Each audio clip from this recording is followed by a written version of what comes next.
शुक्लां भरधरं विष्णुं शशिवर्णं चतुर्भुजं प्रसन्नवदनं ध्यायेत् सर्वविघ्नोपशान्तये गुरुर्ब्रह्मा गुरुर्विष्णुर्गुरुर्देवो महेश्वरः गुरुः साक्षात् परब्रह्म तस्मै श्रीगुरवे नमः. Okay, we are doing 58th shloka, second nama. We finished the first one, Chatusashti Pacharadhya, last week. So we are doing from Chatusashti Kalamayi. I'm Namaskaram. assuming... Sorry. Namaskaram. Sorry. Excuse me, I'm Sriji. Uh-huh. I have one question from last time. You said that pearl represents the Ida Nadi, right? Correct. So is there another thing for the Pingala or just this Vidruma. The Vidruma? Pagadam. Yeah. Coral. Oh, okay, okay. Yeah. I think if you remember where we were talking about mother's Nasa Bharanam, that when we talked about it. So if you want to know, I think, yeah. Nasa Bharana Bhasura, Tara Kanti Tiraskari Nasa Bharana Bhasura. So if you go back to that particular nama, you will get a little more information. So Pingala is coral, represented by coral. Okay, thank you, Sriji.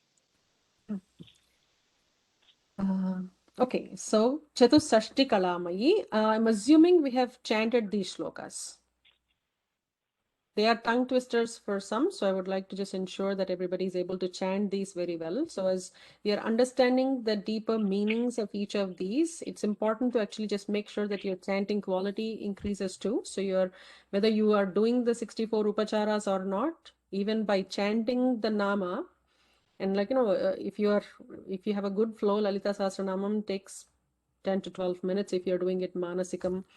So even in that, the meaning should come so naturally for us that even with that kind of a flow, you are still able to kind of understand what we are chanting, right? So just make sure that you're correlating and you're chanting well. So I'll just chant once, just if anybody has any confusions, we'll address it now before we move into the next namas. चतुष्षष्ट्युपचाराढ्या चतुष्षष्टिकलामयी महाचतुष्षष्टिकोटियोगिनी गणसेविता. Okay, so there are three namas. The first one is Chatusashti-upacharadhya. Chatushashti means 64. Upacharadhya, somebody who gets aradhana done with this 64 upacharas. Now we are looking at Chatushashti Kalamayi. And the next nama is the full line is a single nama, Maha Chatushashti Koti Yogini Gana Sevita. So we'll look at that later. Chatusashti kalas, the 64 kalas. So there are different kind of kalas. There are three types. So we'll talk about two at least, or maybe a little bit into the third one as well. So there are vritti kalas, which are professions, and there are vidya kalas, which are knowledge, like vidya, 64 vidyas. And there is another set of kalas. I don't know what they are exactly called. I've never heard a separate name given to them. They're just called as kalas that exist as attributes or as characteristics. So we will talk about those as well. But those are 99 kalas. So when we are talking about Chatusashti Kalamayi, the two meanings that are given here are these two, because it correlates with the number 64. It's only Vritti Kalas and Vidya Kalas are talked about, but we'll briefly touch on the other set of Kalas as well, just as an understanding. So obviously I won't go into explaining each and every one of those kalas, but I did find a PDF by somebody. So there are different variations and versions of what these are. So if you want the full list, there are so many others.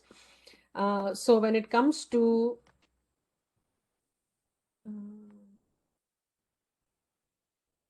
the 64, you can call them sciences, is how it is translated in the Lalita Sahasranamam, but that's not what exactly Bhaskara Raya writes. So the knowledge of the 18 letters, the lipi, power of writing and reading, knowledge of different languages. Maybe what I should pull is just in their actual terminology in Sanskrit. Gita Vidya, so we are talking about Vidya Kalas here. I'll just, name 5 or 10. We moved into the other. Gita Vidya, Vadya Vidya, Nritya Vidya, Natya Vidya, Alekhya Vidya, which is painting. Visheshakachedya Vidya, which is painting of face and body with color. Tandula Kusuma Bali Vikarana Vidya, Pushpatarana Vidya, Hasta Laghava Vidya, Nipatya Yoga, Karanapatra Bhanga, Sugandha Yukti, etc. etc. Bhushana Yojana. There are so many different kinds of kalas are given. These are professions or vrittis in the past that had we had a list. So there are many of these we have lost, unfortunately. So she is in all of these kalas. She is in the profession. She is in the vidyas as well. Among vidyas, we also take all the 4 Vedas are taken, all the Upavedas are taken. So Dhanur Vidya, Jyotisha, Nirukta, all the Vedangas are taken in it, all the Puranas, Upapuranas. I think there is a different list with those that are also 64. And when it comes to vrittis, there are also many vrittis. So just mention a couple there. So even pot making, Saradhya vritti, Hastamudra Vidya, Yuddha Vidya, Astra, and what is that? Malla Yuddha, etc. etc. So these are all considered as the vritti vidyas. The third kind, and I'll just post the PDF so it's easy for everybody to read, so we don't spend too much time on understanding each of these. So she is the vrittis, she is the vidyas. Then there are 99 different kind of kalas, which are so I'll just mention a few in that as well. So 16 are given as so we talked about Agni, Surya, and Soma in the past, and we also talked about the Pancha Brahmas. So each one of these 8, so Agni, Surya, Soma, then Brahma, Vishnu, Rudra, Ishvara, and Sadashiva. So all 8 have their own set of number of kalas. Agni has 10 kalas. Surya has 12 kalas. Soma has 16 kalas. Brahma has 10. Vishnu has 10, Rudra has 10, Ishvara has 4, and then Sadashiva has 16. So together, and there are different mantras that are given for that as well. So ultimately, by the end of these 8, we reach 99 kalas. So these are, there is a process called as Kala Vahana. So these are attributes or characteristics that we are invoking, because these are characteristics of each of these, the Pancha Brahmas and the Agni, Surya, and Soma. So I won't go into a lot of detail. Maybe I'll just give examples of what those may be. Shriji, is this Kala or Kala? Kala. So what's the difference between these two? There are 3 different kinds of kalas we are talking about. Vritti kalas, Vidya kalas, and these are kalas as characteristics. Characteristics, okay. Thank you. Yeah. So just open an example. So for Agni kalas, I'll just give an example, 1 or 2 examples for each of these. So for Agni, smoke is a kala. Dhumra is a kala. Ushma, which is the heat, is his kala. And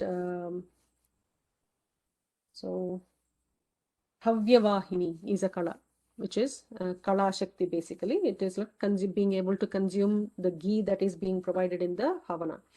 And Kavyavahini, which is all the offerings that are provided in the Homa, that absorption is a kala for Agni. Those are just, I'm doing it as samples of the kalas. Surya kala, for example, Tapini kala is a kala which is, very hot. And Dhumra, again, it also brings that smoke. Marichi kala, which is rays. Jwalini kala, flowing, fiercely glowing. See that these are not from Bhaskara Raya. These are from elsewhere that I am providing the list. Then if you go to Soma kalas, Manada kala, which is like the pride. Then Sheshini kala, which is the moon kala. Kanti Kala, which is glowing, Jyotsna Kala, which is the halo around it, and then Preeti Kala, which is the love that you feel, Amrita Kala, which is the nectar, and this is related to Chandra, and we are going to look at some of those Chandra, Mandala, Madhyaga, etc. are coming up very soon, so we'll talk about a little bit more there. Then Tushti Kala, which is the happiness. So these are all related to Soma. Then Brahma Kalas, in this Srishti Kala, which is creation, Ruddhi is the growth, Medha, intellect, these are related to Brahma.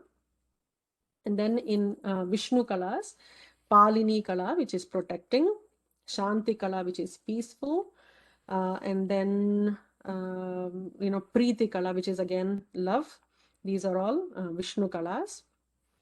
And Rudra Kalas, Tikshna Kala, which is sharp, Raudri Kala, as we know what is Raudram, Nidra Kala, which is sleep, Kshut Kala, which is hunger, etc. are all Rudra Kalas. And Ishvara Kala, so Pita Kala, Pita means like gold or yellow, you can just take it as two different ones. Rakta Kala, which is like the red color, is also that. Shweta Kala, white. So these are all Ishvara Kalas.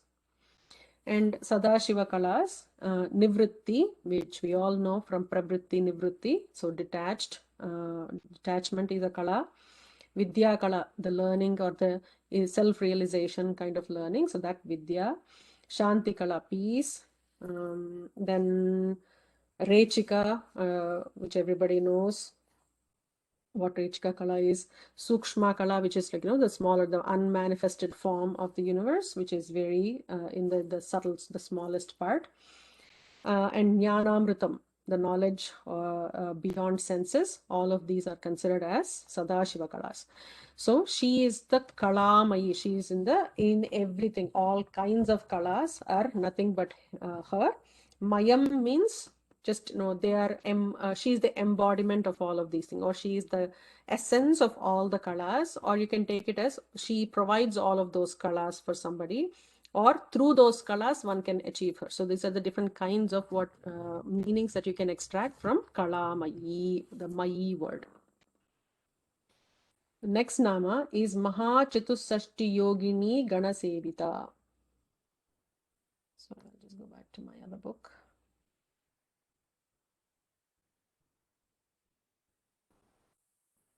So Maha word, as we were talking about, is used only for the ones that actually are useful or just are helpful in getting us to moksha.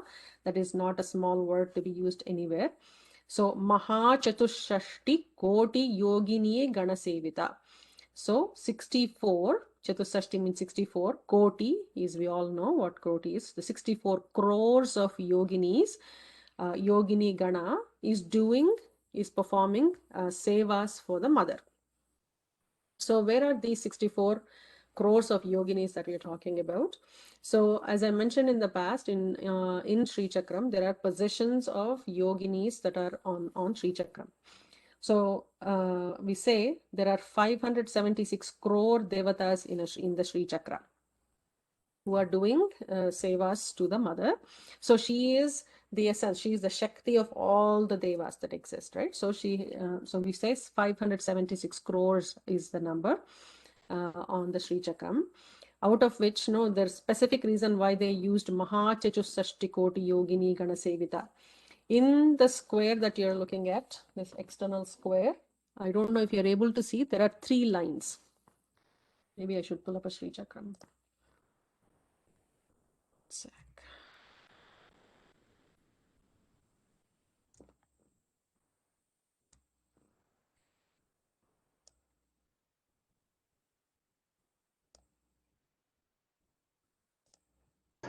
We can see it. It is very clear. Yeah, is it very clear? Okay, so it's good. Or I can just open it here.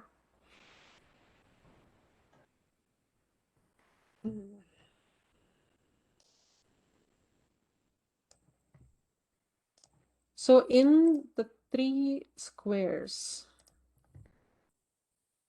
can you see the screen now? So this external square, we call it as a Trilokya Mohana Chakram or the Chaturasram. in this, there are 3 lines, as you can see. So there are yoginis that are on all the 3 lines. The second line is very, very critically important. Not that the others are not, but this has a different kind of a significance to it. On this, there are the Ashtamatrikas. Ashtamatrikas, if anybody knows, like Brahmi, Maheshwari, Kaumari, Vaishnavi, Varahi, Mahendri, Chamunda, and Mahalakshmi. So these are the Ashtamatrikas that are in the Trailokya Mohana Chakram in the second square, the second line here in the middle line. So each of these Ashtamatrikas. The 3 lines you're talking about is the boundaries that you're talking about, right? So I don't know if you're able to see my mouse scrolling through. Are you able to see my mouse pointer? I could not see, my bad. Yeah, okay. Guruji. Yeah, the now border I'm- lines, Jayashree. Yeah, so Yeah. these 3 lines that we are talking about. Yes, thank you. So in that, the middle line. Okay. So what I was saying, yes, each of these matrikas, mothers, have 8 Shaktis called as like the Akshobhini Shakti, etc. So they have 8 each. So 8 times 8 is 64. And each of these 64, so the mothers and their Shaktis have 1 crore yoginis serving them. So that's how you get the 64 crores. So this particular nama is talking very specifically about those 64 crore yoginis. There is, there are what's called as nyayas in Sanskritam, if anybody encountered them in your studies. So it's called as Upalakshaka Nyayam. It is something like that, which means that if you give as 1 or 2 as example, or what I was just doing, like, I did not give you all the 99 kalas, or I did not give you all the 64 vritti kalas or vidya kalas. I just gave you a sample. And by giving a sample, I'm saying I'm showing you the significance of what each of these mean. Similarly, this nama is, and many others that are coming up, are considered as the Upalakshaka Nyayas, which is they're giving, like, they're just giving a sample 1 or 2, and just to give the understanding of the rest of them. So of the 576 crore yoginis that are on the Sri Chakram, when you calculate, like, how many Shaktis for each one of those places, and how many yoginis that they have, and how many Shaktis each of the mothers have. So that actually combines to 576. So this is a sample of that. But of course, the most important being that, Ashtamatrikas and their Shaktis and the 1 crore each of the yoginis that we are talking about. So Sriji, all these yoginis represent the kala? So we moved away from kalas. So this is the next number we are looking at. So Chatusashti Kalamayi, mother is like the Kalamayi of everything. Now we are looking at the Maha Chatusashti Koti Yogini Gana Sevita. The Yogini Ganas are Shaktis. And each Shakti provides a kala. Like, they are all kind of correlated terms. So that's why I was hesitating to answer that question, Satiji. It's not like, distinct in that sense. So every Shakti has kalas. Okay, got it. Thank you. Guruji, yesterday you were telling, like, I was just imagining, like, the whole universe is like the Sri Chakram, right?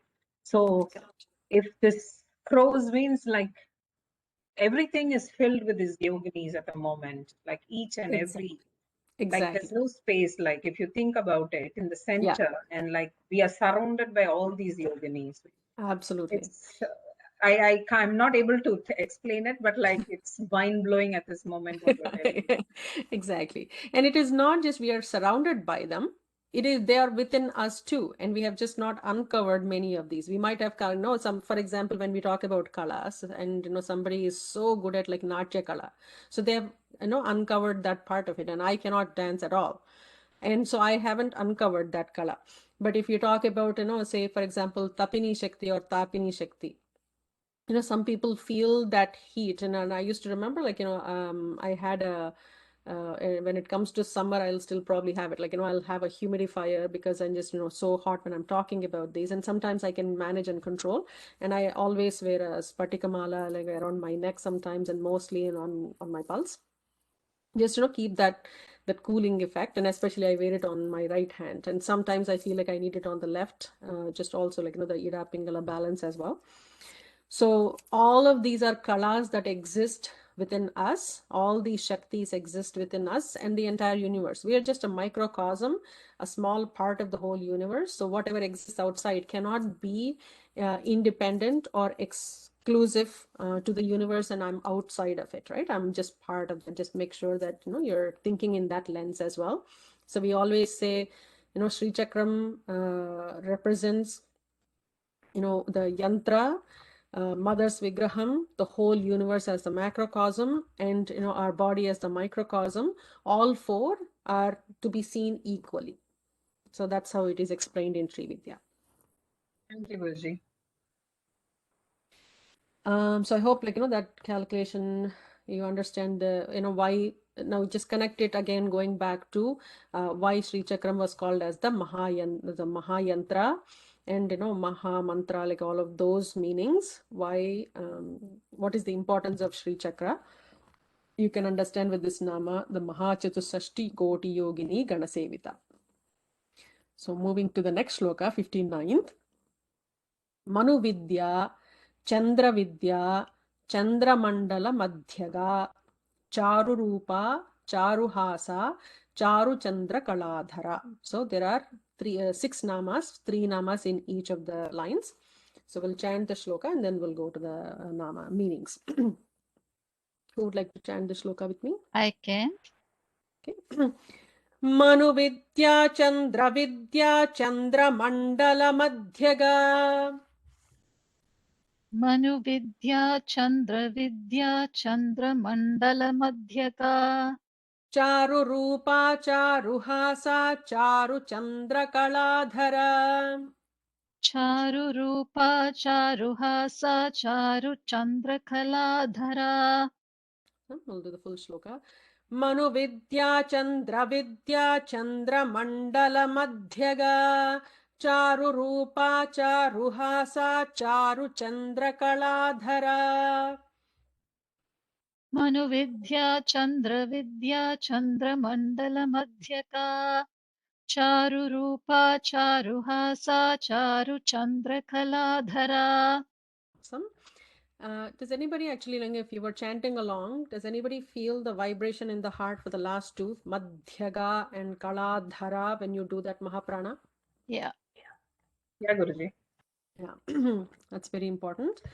So we'll look at these. Again, here, the same concept of Upalakshaka Nyaya is being used. So when we talk about Sri Vidya and when we talked about Mahayantra, Mahamantra, Mahatantra, I mentioned that, you know, Shiva gave Sri Vidya to Parvati when she asked, you know, all these tantras are very material benefit focused. What is that one thing, you know, and the way it is explained to me, or it was explained to me, was, you know, when mother asks, you know, there are seekers of moksha and there are seekers of benefits, like the material benefits. So there is the bhukti and the mukti, but I don't want, you know, my children to just go towards mukti and not have bhukti, right? Like, you know, I want my children to enjoy as well. So I want something like, give me a tantra that is that provides or that bestows both bhukti and mukti.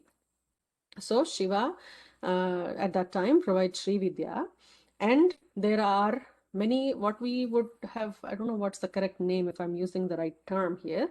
These are not paddhatis, but there have been quite a few upasakas in the early onset of Sri Vidya Tantra, and how it was just, you know, given to the next generations. In that, there are 12 devotees, but I've heard 14 in some other places too. But Bhaskararaya talks about 12 different kinds of Sri Vidya have emerged based on who actually started that paddhati, or just gave that specific way to do the Sri Vidya Upasana. So in that, Manu Vidya is given by Manu himself, and therefore it is called as Manu Vidya. And Chandra Vidya, again, the way, you know, the paddhati that, you know, Soma formed, Chandra formed and created, and he did the Upasana and he gave to his lineage of students. Therefore, it is called as Chandra Vidya. The others would be Manu, Chandra, Kubera, Lopamudra, sorry, she is the wife of Agastya, Manmatha, Agastya, Agni, Surya, Indra, Skanda, Shiva, and Durvasa. So these are the 12 people who have created the individual kinds of Sri Vidya Upasana. So that's why they are giving the examples of Manu Vidya and Chandra Vidya here. So for Chandra Vidya, there is also another meaning that is taken, which is about the, we've also talked about this in the past, Chandra being like, what is the Soma Mandalam in the Brahmarandra, the Sahasrara Chakra. So the Vidya that takes us to the Chandra is called as Chandra Vidya. So you can take it in either two different ways. So the Lambika Yogam, and we've talked about like, the tongue, rolling the tongue and touching the throat, and there is a specific mantra that we've also seen in our classes. Just chanting that mantra, and there is specific yoga ways to do that. So that is called as Chandra Vidya. Chandra Mandala Madhyaga. So she is at the center of the Chandra Mandala. So can somebody tell me what is the nama that we have seen in in the Vishnu Sahasranamam class, where we've seen the center of Surya? Hiranyagarbha. Go back to that very specific nama. So she is at the center of the Chandra Mandalam is what the straightforward nama is. So there are a couple other ways to represent this one, because Kundalini breaks through the moon in the pericarp of the Sahasrara Chakra. So it is this one is called as the Chandra Mandalam as well. And we have seen like Agni as the Mooladhara, and then like the Anahata, which would be the Surya Mandalam, and Sahasraram is considered the Chandra Mandalam. So when we are talking about our body, so that's where these three mandalas are, and she is in the middle of the center of the Chandra Mandalam. Therefore, she is called as the Chandra Mandala Madhyaga. Similarly, in a Sri Chakra, so there are 9 avaranas, and each three avaranas are called as one mandalam. So I'll just share the screen one more time. So the squares you see are one avarana, Trailokya Mohana Chakram, and then the 16 petals here is one avarana, that is the second avarana, and the 8 petals here are considered the third avarana. These 3 together constitute the Agni Mandalam. And then the 14 triangles, there are 10 triangles, and there is another 10 triangles. It's very difficult to see how it is formed unless I actually have like individual avarana pictures. So there are 14 triangle, 10 triangle, and what we call as the Chaturdasharam, the Chaturdasharam, Bahirdasharam, and Antardasharam. So these 3 are called as the Surya Mandala. And then there is the Ashtakonam, which is 8 triangles, then Trikonam, which is the triangle, and then the Bindu. These 3 avaranas are together called as the Soma Mandalam or Chandra Mandalam. So the one that is in the center, in the Bindu, in the center of the Sri Chakram, therefore she is also called as the Chandra Mandala Madhyaga. Any questions, thoughts before we move to the next one?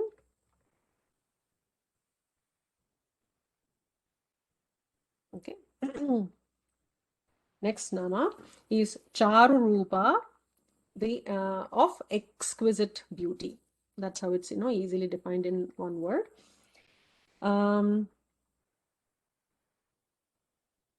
So probably we'll just look at both of these together. Charu Rupa is like the exquisite beauty, and Charu Hasa, the moon is thy sweet smile, as if she's smiling. Her smile is as cool, as beautiful as just how we feel when we see moon. This saying means there is a certain stage of consciousness, prabodha, which gives the highest bliss and which should be known from a guru alone. Thus explains this nama as Charu Hasa, that hasam that one gets when one reaches that ananda, and that Charu Rupa is what actually provides that ananda, is how it is explained. That's why I was trying to combine those two. So one of the other commentators explains this as dukkha sparsha parananda rupatama. So that is rupataya, whatever anandam that comes, that has no dukkha sparsha to it. So, and we've talked about this in, I think, in the Gita classes, where we said, every sukham always comes with three problems. Attachment, we have to acquire it, and we have to do a lot of work to acquire something, and then we have to retain it. And the moment we lose, we go through dukkham. So there is a bandhakatvam, there is atriptikaratvam, etc. So the ananda that is not connected to any of these dukkha asparsha paranandataya, whatever that comes, that hasam is called as charuhasa. So by, you can just take it, multiple meanings, as we have learned to do this throughout the Lalita Sahasranam and Vishnu Sahasranamam. The mother who provides that hasam, that kind of, charuhasa to us is charuhasa. We get that, and she herself smiles that way. And she is the one who takes us to the stage we can actually get that kind of hasam, that dukkha sparsha paranandataya, whatever that hasam we can get, that therefore she is charu rupa and charuhasa. Charu chandra kaladhara, wearing a beautiful crescent moon. So she is the charu chandra, the beautiful moon crescent. She is wearing that as an ornament. So that's one thing. So charu, neither waxing nor waning. Chandra kala is the everlasting kala, called as sadakya kala, in the form of consciousness. So that's why she is charu chandra kaladhara. Looking at the next shloka now, 60th shloka. Chara chara jagannatha chakrarajaniketana Parvati Padmanayana Padmaraga Samaprabha. In the second line, there are three namas. So Parvati, Padmanayana, Padmaraga Samaprabha are three namas. Charachara Jagannatha is one nama, and Chakrarajaniketana is the other nama. So we'll chant the shloka. So Chara Chara actually has the avasarga, so you should take it as Chara Achara Jagannatha. Okay. Who would like to chant the shloka? I can see. Oh. I heard Anitaji first. Chara Chara Jagannatha Chakra Rajaniketana चराचर Jagannatha चक्रराजनिकेतना Parvati Padmanayana Padmaraga Samaprabha. Parvati पद्मनयना पद्मराग समप्रभा. So I heard a little dirgham on ga. Yes, I got it. Yeah, please, if you want to repeat once again. Do you want me to do okay. Do it yourself. The whole sloka. Chara chara jagannatha chakrarajaniketana Parvati Padmanayana Padmaraga Samaprabha. I know. Padmaraga Samaprabha. Padmaraga Samaprabha. Awesome. Okay, we'll look at the meanings. In this one, I actually have a lot of scribbled notes for the Nama Parvati. And I don't have all of that notes. I somehow lost it. So I'm just trying to get more information on that. So we will probably just do brief Parvati now. According to what Bhaskara Raya provides. He only provides one meaning to it, but there is a lot to that Nama. Like, how some of these namas like Bhavani, Manonmani, Parvati, these are very, very important namas. So I'll bring more information. Hopefully I'll be able to find my notes next week. We'll skip with what Parvati means according to this book. Chara, Achara, Jagannatha. Chara means something that moves. Achara means something that is immovable. So she is the ruler of all the animate and inanimate worlds. So therefore she is the Chara Chara Jagannatha. So even you can apply the same thing into our body, the macrocosm and microcosm, whether I mention it or not. Just make sure that you're correlating those two. So even within the body, all the dead cells or the alive, everything is ruled and controlled by her. Chakra Raja Niketana. So she is the one who lives or in the Chakra Rajam, which is the Sri Chakra. So we have seen, like, we've understood Sri Chakram a little bit in the past. So what I can provide in the forum is like the 9 names of the avaranas. Each avarana has name. So even by chanting those or just reciting or just even reading those names, it's very, very beneficial. So I'll post the names of the avaranas once we finish the class. So she is the one who lives in this Chakra Rajam. There is a reason why I mentioned it even during like the Mahayantra. It constitutes a lot of depth into it. There is a whole science and there is some research foundations who are trying to identify and find more information on Sri Chakra. So it is she is the one who lives in that Chakra Rajam. So I'll provide some basics on that right after this class. Parvati, as we all know, I'll just stick to just that simplest meaning that has been given by Bhaskara Raya here. She is the Parvata Raja Kumari, or she is the princess of the Parvata Raja, therefore Parvati. Padmanayana, so lotus-eyed is, and anytime you hear Padma, think about Sorry, all the... Shriji. What is Parvata Raja? Oh, the Lord of Mountain, the Mountain Lord. Okay, thanks. Okay. Padmanayana, so the whose eyes are like the lotuses, and think about why they have described mother in her Saguna form very early on, like all the Vagdevi's description there, and somehow suddenly they are describing the eyes here. So, and in that too, in the middle of what we were just talking about, all the Vidyas, and now comes the Padmanayana. So connected to all the chakras and the Padmas that we were talking about in the past, just connected there. And that's the real meaning of Padmanayana here, and not as part of the Nasa, Bharana, Mauktika, and all of those first set of namas where the whole Saguna form of the mother, the Vigraha form of the mother has been given. So I won't repeat the meanings of the Padmas and everything. We've already covered that. So I'll move past. Padmaraga Samaprabha. So she shines like Padmaragam. Padmaragam, I heard, is a kind of a ruby, not the ruby itself. So she shines like ruby, and we've also seen in the early on how her cheeks are like the rubies, and there's a lot of red that we were looking at even in the Saguna form when we were looking at those namas. So apply all of that here. Padmaraga Samaprabha. Padmaragam is extremely beautiful. It has like this pinkish kind of a tone to it, not just dark red like my dress. So she had that the translucence of that beautiful ruby. So she is shining like that. The next shloka 61. Pancha Pretasanasina. Many people actually confuse the number of dirghams and hrasvams that are in this particular nama. Pancha Pretasanasina. Just make sure that you're just noticing all hrasvams, dirghams, just don't interchange them. Please just chant exactly how it is supposed to be chanted. That is one nama. Then Pancha Brahmasvarupini is the second nama.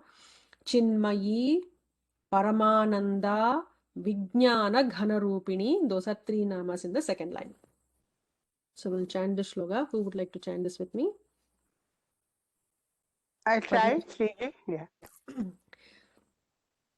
Pancha Pretasanasina, Pancha Brahmasvarupini. Pancha Pretasanasina, Pancha Brahmasvarupini. Chinmayi Paramananda, Vijnana Ghanarupini. Chinmaya Paramananda, Vijnana Ghanarupini. Chinmayi is the nama with the Dirgham there. So we'll do the full Chin- shloka.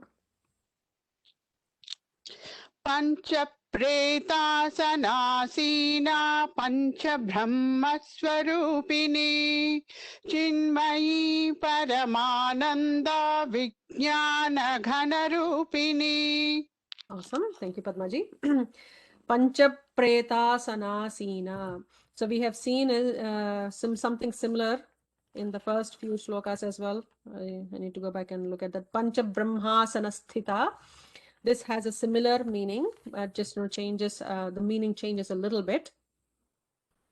So does anybody remember the Pancha Pretas or Pancha Brahmasanas? What we spoke about in the Pancha Brahma? Who are the Pancha Brahmas? Brahma, Vishnu, Ishvara, Sadasiva, Rudra. Correct. So the sequence would be Brahma, Vishnu, Rudra, Ishvara, Sadashiva are the Pancha Brahmas. Like how in Saundarya Lahari, Shankaracharya talks about even Shiva without you does not, he cannot move anywhere, and he is considered, Shiva, which is, not having that activity. You bring him that energy. Similarly, this has the same sort of connotation, not just, in that case, he's only talking about Shiva in that shloka. But here, Preta means something that is not movable. So, we use Preta for a corpse because it is not moving.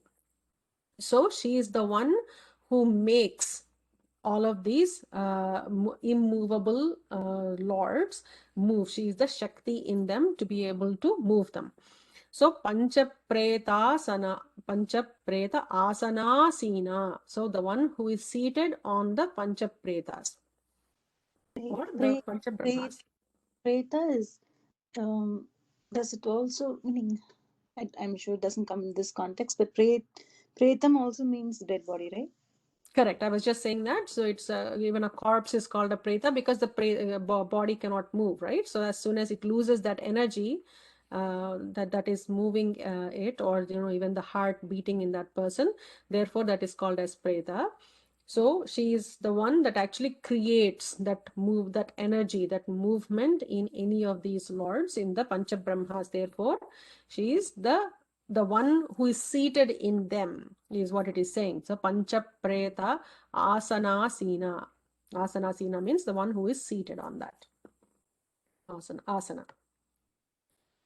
The next nama, Panchabrahmaswarupini. Panchabrahmas, again the same 5 forms of the Lord, and she is their Swarupam. I don't think it's difficult for us to understand that concept.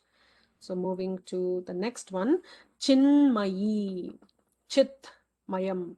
Those are the 2 words. Chit plus Mayi is called as Chinmayi because of Sandhi. Chit is the consciousness. So she is the Prajnana Ghanam is the term that gets used in Mandukya Upanishad. She is the essence, the density. Okay? Ghanam is actually dense. So Chinmayi, she is pure consciousness, the dense consciousness. Paramananda. So you can also see as when there is the other connotation as you weave through these namas. So we've looked at all the maha words. Look at those meanings, and then you did the Chatusashti Upacharas and the Chatusashti Kalas that you are invoking, and the Chatusashti Makoti Yogini Gana Sevita as the whole Yogini Ganam from the whole 576 crore yoginis represented with that nama. Then Manu Vidya, Chandra Vidya, the Sri Vidya formats that are available, and Chandra Mandala Madhyaga, a Jnani that has reached that Chandra Mandalam, has seen that Charu Rupam and has brought the Charu Hasa within himself. Charu Chandra Kaladhara. So the one that would actually bear that moon, it is consistent in the price of Nididhyasana, not just seeing that and enjoying that for a moment, but it is a permanent thing that exists in that person. And Charachara Jagannatha, so that Characharam within the body, and Chakra Raja Niketana. So and we were saying the body itself is Sri Chakram.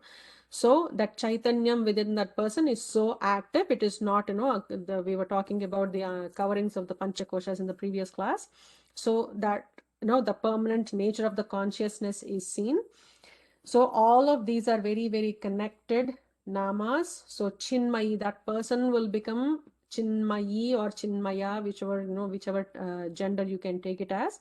The Chit Ghanam of the within that person is going to be permanent, gives the permanent Ananda, Paramananda. So she is that form of Ananda that will be bestowed on us, or she is the, you can take it as external, that is mother, this is me, as two different, like in the Dvaita Bhavana as well, she is the Paramananda as well. Vijnana Ghana Rupini, the Vijnana Ghanam that is bestowed on the person, or she is the bestower, she is the Vijnana Ghanam herself, and the person she bestows on will also have that Vijnana Ghanam as a blessing from the mother. And what would that Vijnana Ghanam provides? Immediately, the very next nama says, Dhyana Dhyatri Dhyeya Rupa. So that is the Triputi that we are talking about. As soon as that Vijnanam comes, this merger of the Triputi will happen to that person. So she is the one that gives that. So she is the Rupa of Dhyanam, Dhyatri and Dhyeya. She is the meditator. She is the one that is being meditated upon, and she is the process of meditation as well. So Dhyana, Dhyatri, Dhyeyam. She's all of those. And then, sorry, I did not realize we were out of time. So we'll stop there and we'll probably chant 60-second shloka, do these namas, and if I find my notes, we'll go back to Parvati Nama next week. Any thoughts before we conclude? Okay, I'll try to speed up our learning process. Let's see how much we can finish by June, and after that I'll be posting on YouTube.